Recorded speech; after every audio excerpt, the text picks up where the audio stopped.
Kembali lagi bersama saya Agung Surya Gumelar dalam acara Beyond Education Podcast. Podcast yang setiap hari atau setiap minggu ya, lebih tepatnya 2 hari sekali, kita selalu men-sharing beberapa hal yang unik yang sedang terjadi atau misalnya tentang parenting, coaching, dan motivating. Dan pada hari ini kita kedatangan seseorang yang spesial. Itu Pak Doni. Perasaan saya terus ya. Wah, udah Pak Doni udah paten di sini, udah paten. Oh iya Pak, pada siang hari ini kita akan ngobrolin apa nih Pak? Ya, pada siang ini kita akan berbicara mengenai topik motivasi, ya. Arahnya ke balas dendam. Negatif dong Pak, balas dendam Pak. Ya, ternyata memang kalau kita ini ya melihat kata balas dendam selalu berkonotasi negatif. Iya, kan balas dendam itu kayak misalnya seseorang punya dendam dibalaskan gitu. Kayak film-film tuh. Ya, misalnya kita merasa tersakiti. Oh gitu, Ya. terus nanti awas kau akan ku balas gitu. Itu kan kayak gitu Pak. Apa Ya, gimana, Pak? kayak di film-film kungfu tuh I will kill you. Emang yang dimaksud balas dendam di sini seperti itu atau bagaimana Pak? Nah, kalau menurut saya balas dendam ini jangan selalu dikonotasikan yang negatif. Ya. Ada perspektif yang lain ya. Ya, kita harus mencari perspektif yang lain. Karena memang yang sebelum pernah kita bahas di podcast bahwa di setiap masalah akan ada kemudahan. Ya betul. Kalau kita mau melihat dari sisi yang lain. Nah, begitupun juga dengan balas dendam. Ya. Kalau kita merasa tersakiti akibat ucapan orang lain, ya, akibat perilaku orang lain pada diri kita, Iya betul. dan kita ingin suatu saat nanti dapat membalasnya, malah melebihi dari apa yang orang lain sudah lakukan kepada kita. Ya, ujung-ujungnya apakah hal tersebut mendatangkan kebaikan? Yang ada sih pasti kalau misalnya orang negatif kepada kita niatnya sih balasnya negatif juga. Ya, pastinya kan nggak akan pernah ada akhirnya. Iya gitu. Ya, selalu terjadi sebuah siklus yang negatif. Ya, api dibalas dengan api. Ya. Kenapa sih kita ketika orang lain memperlakukan kita dengan buruk, kenapa kita tidak mencoba untuk membalasnya dengan kebaikan? Iya, karena ada emosi di situ Pak, ada dendam gitu ya. Ya, apakah emosi itu harus kita korelasikan dengan hal yang negatif? Oh iya juga ya. Bisa aja dengan hal yang lain gitu ya, nggak harus negatif lagi. Ya, karena emosi, kalau kita terus korelasikan dengan hal yang negatif, pasti hasilnya negatif. Ya. Tetapi kalau kita mengaitkan emosi dengan hal yang positif, itu akan menjadi booster, ya, penyemangat bagi diri kita untuk melakukan hal-hal yang baik. Ya. Iya. Karena melakukan hal-hal yang baik itu juga butuh emosi. Kalau tidak memiliki emosi, bagaimana kita memiliki gairah? Iya juga ya. Karena emosi itu penting di dalam kehidupan. Kalau kita tidak memiliki emosi, pasti kita akan berleha-leha. Iya betul. Ya, kita akan bermalas-malas gitu. Padahal itulah yang menyebabkan kehidupan kita menjadi rusak. Tidak akan adanya prestasi. Malahan ketika kita disakiti oleh orang lain, ya, misalnya kita diremehkan dari keluarga yang miskin, Iya, dikata-katain. kita dianggap nggak punya masa depan, kita dianggap tidak mungkin menjadi orang yang sukses. kita akan hidup selamanya itu miskin. Kalau itu kita jadikan booster, ya, penyemangat, bahwa lihat ini suatu saat nanti lo akan telan ludah lo sendiri. Ya.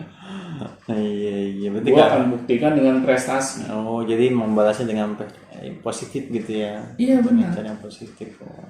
Karena selama ini kalau kita dikritik, kita diremehkan, nah, kita dijelek-jelekan, langsung kita baper, ya. Semuanya kita bawa ke perasaan. Akhirnya perasaan kita nggak menentu, ya, emosi kita nggak menentu, akhirnya action kita nggak karu-karuan. Ya. Ini juga ya. Benar, karena tindakan kita ini kan tergantung pikiran kita. Kalau pikiran kita aut-autan, ya, pikiran kita tidak menentu, ya bagaimana tindakan kita akan terarah. Ya. Oh iya, aku juga sempat baca Pak tadi Pak di Instagram tweet gitu ya terkait emosi gitu. Emosi itu kata dokter Jimmy sih namanya dokter Jimmy. Jadi emosi itu jadi kita tuh meskipun kita punya banyak pengetahuan, punya banyak persiapan terkait skill dan lain-lain, tapi kalau tanpa emosi yang kita keluarkan itu tidak akan menjadi apa-apa gitu. Jadi emosi itu diperlukan ternyata. Iya, pastinya. Iya, jadi kayak kata Bapak itu kan semangat buat ngebalas itu kan jadi emosi yang positif gitu. Iya, kalau kita balik. Iya, kalau kita balik betul benar. Iya, kayak seorang petinju deh di dalam ring gitu. Mau bertarung, gak punya emosi. Itu bagaimana pertarungan itu bisa kita nikmatin gitu. Betul, iya. Ya selama bertarung mereka slow motion gitu. Iya, jadi emosi itu memang ada dalam setiap diri manusia. Bedanya antara negatif dan positif gitu ya Pak ya. Pastinya. Ya, karena kan di dalam kehidupan itu semuanya saling berpasangan. Ya, ada positif, ada negatif. Iya. Tinggal kita ini mau mengarahkannya kemana. Iya, betul. Ya. Kalau selalu kita arahkan ke hal yang negatif, ya itu yang kita dapat. Ya, misalnya orang menyakiti kita harus menyakiti lagi. Iya, Ya. betul. Orang meremehkan kita, ya kita harus meremehkan lagi. Dan akhirnya hidup kita nggak kemana-mana. Di situ aja. Di situ-situ aja. Ya. Kita malah merusak masa depan kita sendiri. Karena saya pernah mendengar ya, ini benar-benar kisah nyata gitu dari seorang teman saya. Dia cerita kepada saya bahwa dia nih meskipun umurnya sudah bisa dibilang bukan dewasa lagi ya, udah tua gitu. Dia masih memiliki dendam terhadap teman-teman dulu di SMA-nya. Oh, sampai berkepanjangan begitu Pak? Iya benar. Sampai dia diajakin untuk datang ke reuni SMA-nya, dia nggak mau datang. Nolak gitu ya? Dia menolak. Karena dia masih mengingat masa-masa lalu yang tidak mengenakan. Dia pernah digebukin sama teman-teman di SMA-nya dulu. Ya, dia sering dibully. Dan akhirnya, ketika dia ketemu lagi sama temannya, ingatan itu muncul kembali. Iya, betul. Ternyata dendam itu kalau kita simpan, ya, itu bisa bertahun-tahun lamanya, terus teringat. Terngiang-ngiang gitu Pak? Iya. Nah, di sini akhirnya saya melihat bahwa ternyata nggak sehat ya menyimpan dendam. Ya. Kok bisa gitu?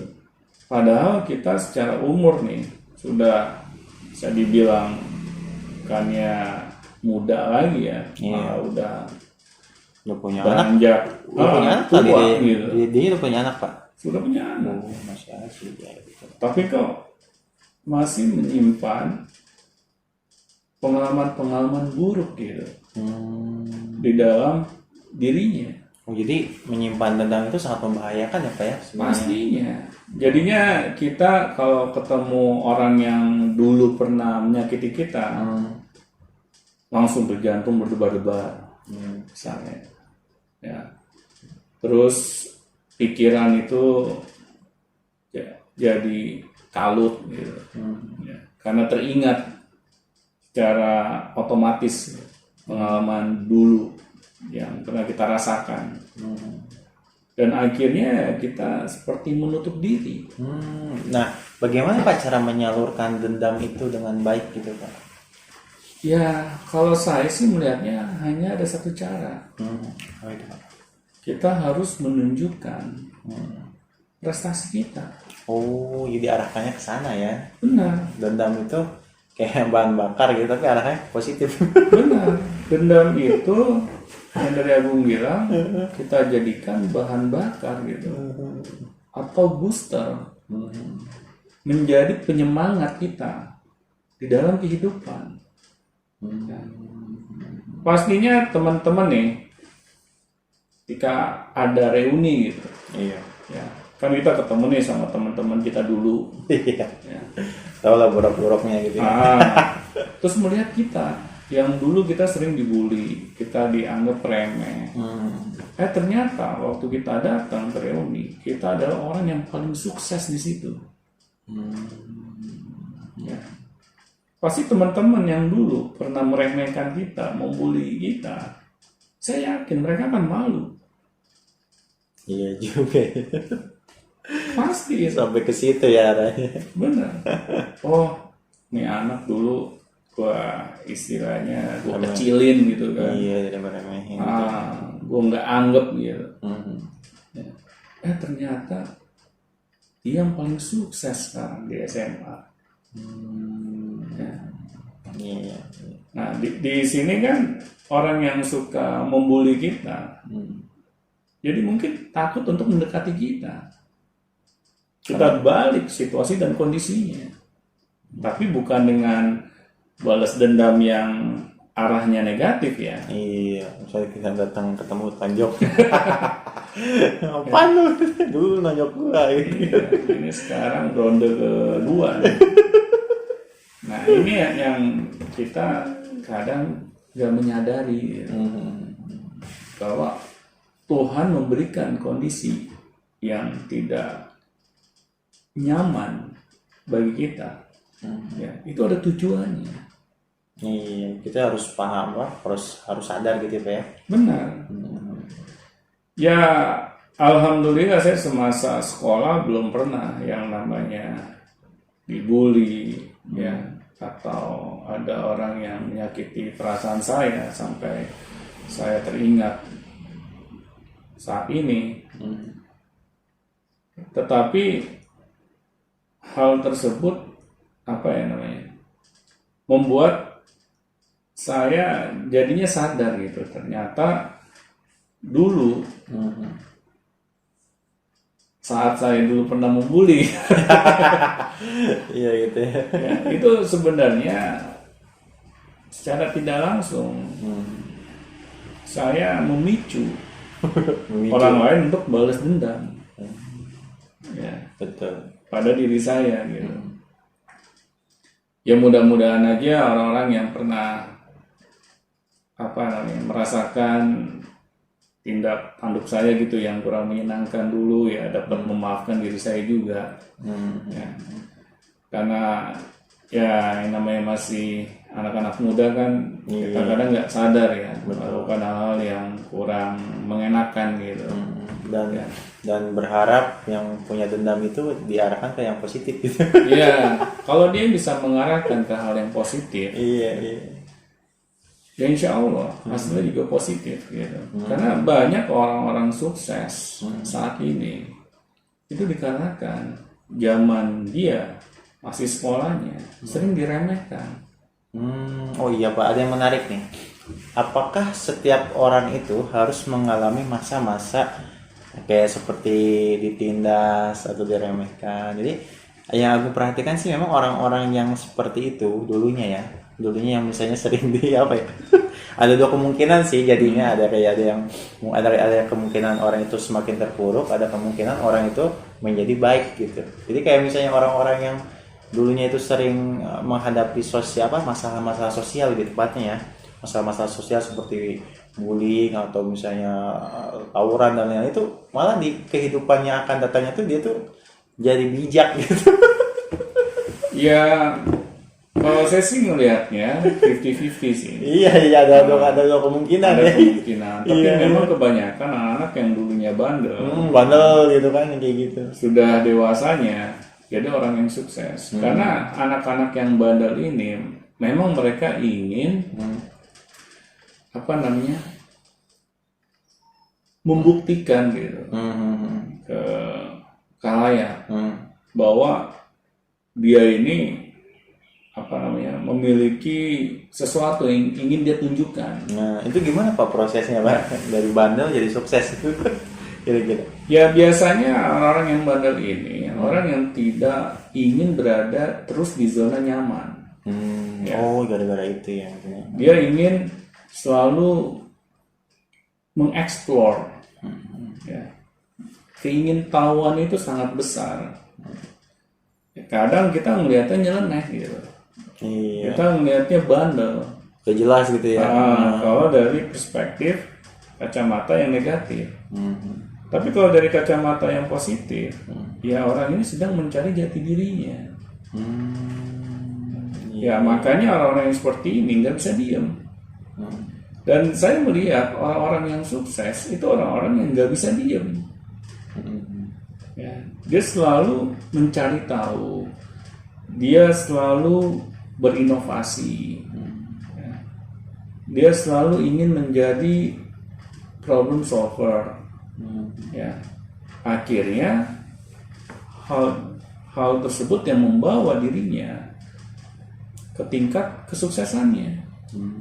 Ya, Dibanding orang yang lurus-lurus aja gitu benar. kan. Kalau lurus aja kan dia tuh ya udah lurus gitu. Ya ikutin air mengalir lah. Iya gitu, baik ya, guru baik gitu. Kalau yang banget kan Iya benar.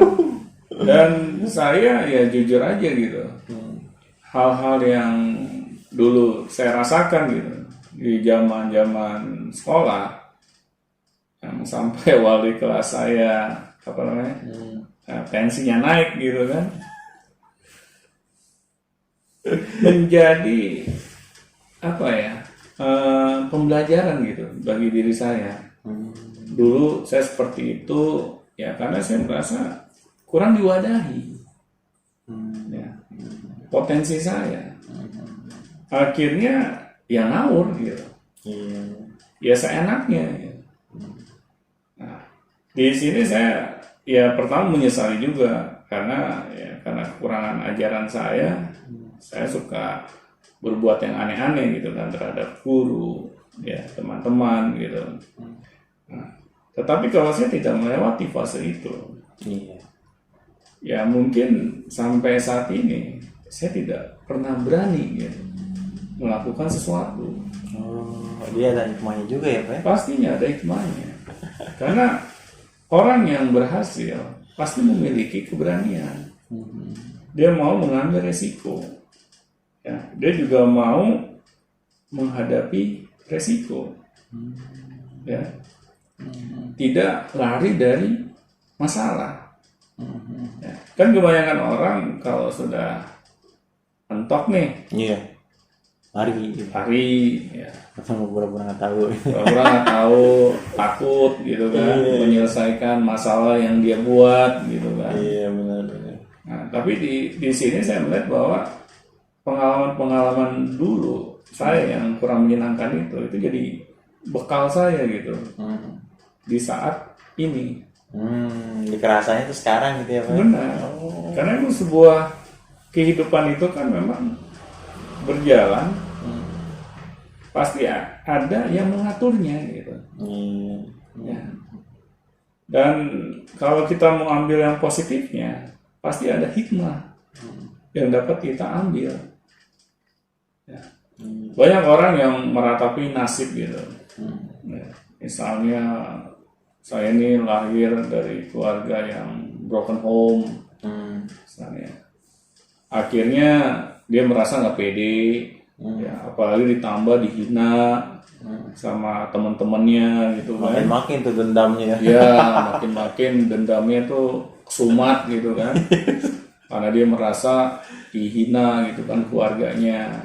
Tapi kalau kita ambil sisi positifnya, ya, gue buktiin suatu saat nanti ketika saya punya keluarga, ya, keluarga saya itu lebih harmonis dibandingkan orang tua saya. Kalau dia bisa men-switch pikiran ke arah itu, pasti kan itu menjadi doa. Iya. Nah, bagaimana Pak cara seseorang itu memanajemen atau memanage dendamnya dia untuk menjadi positif, Pak? Terkadang kan memang orang itu, jadi faktor apa yang mempengaruhi dia itu? Kan ada orang yang ketika dendam itu langsung negatif, itu yang umumnya Pak ya. Tapi ini kan yang anehnya itu ada orang yang men-switch pikiran yang tadi Bapak bilang itu positif, itu yang mempengaruhinya itu faktornya apa aja Pak? Bisa orang itu berpikir seperti itu? Ya, memang ketika orang itu mau men-switch pikirannya dari negatif ke arah positif, itu butuh proses. Nah, gitu. Ya, butuh yang namanya perjalanan kehidupan. Ya. Dia akan melihat apakah dengan hal-hal negatif, misalnya dendam yang saya simpan ini, ya, kalau terus saya bawa, apakah itu mengarahkan saya ke hal yang baik? Oh, jadi Ya. berdasarkan pengalaman juga bisa gitu. Benar. Oh, iya. Karena kadang manusia ini kan harus Ngerasain dulu gitu. terpuruk dulu gitu. Pentok dulu. Kepentok dulu. Baru dia menyadari ada sikapnya yang harus diperbaiki. Ya, tapi itu tidak salah. Ya. Ya, alhamdulillah masih diberikan kesempatan oleh Tuhan ya, untuk memperbaiki diri. Ya, untuk men-switch pikiran itu ya. Benar. Jadi tidak selamanya gitu. Ya. Kita dalam keadaan yang negatif, ya, terus berada di dalam kondisi yang negatif. Nah, kalau misalnya kayak ilmu gitu bisa mempengaruhi nggak sih Pak orang itu berpikir untuk men-switch dendamnya, manage dendamnya menjadi positif gitu? Oh, bisa banget. Kayak misalnya dia baca-baca buku atau apa gitu. Bisa banget. Oh, iya. Apalagi kalau dia baca kitab sucinya. Ya. Iya. Karena di agama itu tidak mengajarkan untuk balas dendam. Ya. Iya. Di agama itu mengajarkan hanya untuk memaafkan. Tapi ya seperti saya gitu. Saya pribadi kan dulu tidak begitu dekat dengan agama. Nah, itu ya, itu yang menjadi ini ya. Pengalaman itu. Benar. Sholat aja bisa dihitung gitu. Seluruh sekali. Kapan saya ngerjainnya itu waktu dulu saya masih zaman sekolah itu mungkin bisa dihitung pakai jari. Nah, tetapi setelah saya menjalani proses kehidupan, ya, ternyata itu adalah fase yang harus saya lalui. Sebelum sekarang. Ya, sebelum sekarang saya menyadari gitu bahwa saya harus mempelajari agama. Ya. Iya, betul. Saya harus lebih dekat kepada agama. Ya. Dan saya merasa beruntung bahwa Tuhan masih memberikan bimbingannya. Jadi ada campur tangan Tuhan juga. Pastinya. Iya, kalau misalnya lost gitu kan, wah bisa aja gitu Bapak jadi kemana. Iya, untung saya masih kasih umur. Iya itu ya. Bukan pas saya sedang melakukan hal yang aneh-aneh, ya, saya dipanggil oleh Tuhan. Itu repot itu Ya. Dan banyak teman saya yang seperti itu. Ya, sedang berbuat yang aneh-aneh, bunuh diri, ya, dan akhirnya ya sudah. Kan dengan cara itu ya kita memutuskan kehidupan kita lebih cepat berakhir. Iya, dengan tidak baik kan berkataannya. Iya. Jadi karena mungkin dendam ini ketika tidak di manage akan seperti itu jadinya apa ya? Benar. Kayak misalnya ngerasa diputusin pacar, dendam sama pacar, gantung diri gitu. Iya banyak kan orang-orang balas dendam itu tidak harus kasusnya itu besar dulu gitu. Iya, yang kecil-kecil kayak gitu aja kan. Iya benar, kasusnya hanya sepele gitu kan. Iya. Dia mau mengakhiri kehidupannya, atau dia misalnya balas dendam dengan cara menjelek-jelekan orang lain yang menyakitinya. Nah, hal-hal seperti itu ya harus kita hindari.